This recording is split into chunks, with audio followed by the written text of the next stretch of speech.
but I didn't want to pay for them. And then one of the stores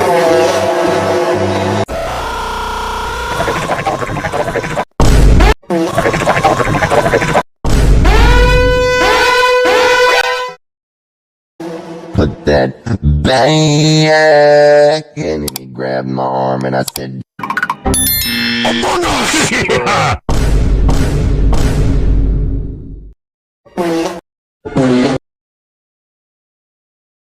My name is Gustavo, but you can call me Sus. Yeah!